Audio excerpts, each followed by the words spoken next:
대구 경북 지역민들의 참여로 만들어지는 모바일 엠벤 정미옥입니다.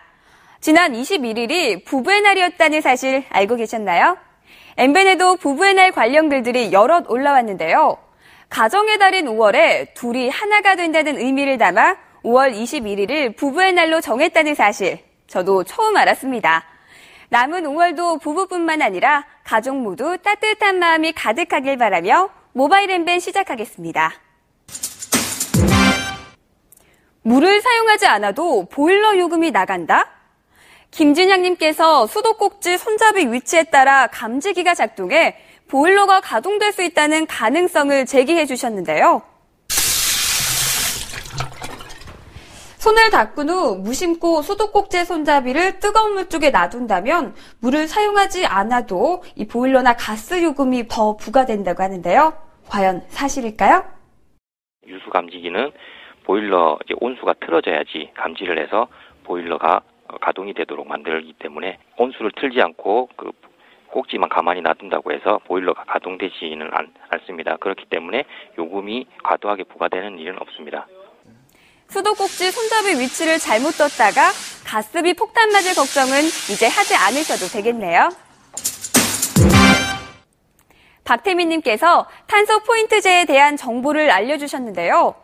전기나 수도, 도시가스 감축률이 5% 이상일 때 감축률에 따라 연간 최대 35,000원까지 에코포인트나 현금으로 인센티브를 받을 수 있다고 합니다.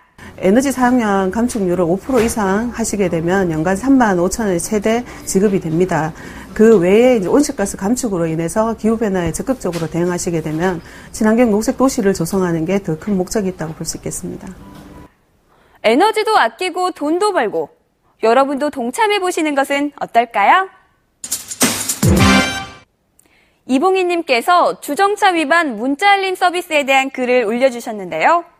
주정차 단속을 할 때 위반 차량에게 과태료를 부과하기 전 1차적으로 문자를 통보해 5분 동안 차를 이동시킬 기회를 준다는 서비스입니다.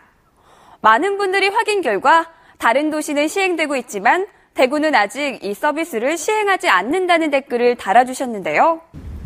불법 주정차 단속 카메라가 설치되어 있는 대구 수성구의 한 도로에 나와 있습니다. 하지만 단속은 하되 이 서비스를 도입하지는 않고 있는데요. 그 이유는 무엇일까요? 작년 9월 주차 단속 사전 알림이 제도 도입을 위해 검토를 해본 결과 불법 주차를 예방하는 순기능도 있지만 가입자가 문자 서비스가 오지 않으면 계속해서 불법 주정차를 하여 오히려 불법 주정차를 조정하는 역기능도 있고요.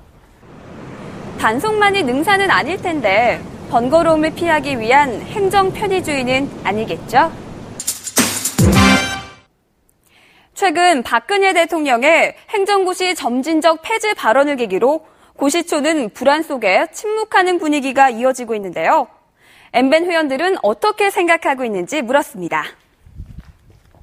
행정고시에 대해 어떻게 생각하십니까? 라는 질문에 가장 많은 46%가 개방형 임용제도 등 제도를 보완해 유지해야 한다고 답했고 32%는 다양하고 전문적인 인재 채용을 위해 폐지해야 한다고 답했습니다.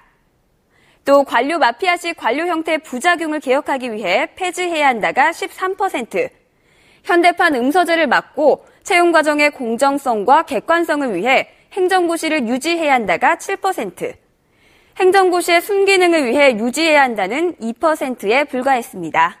지금까지 모바일 엠벤 정미옥입니다.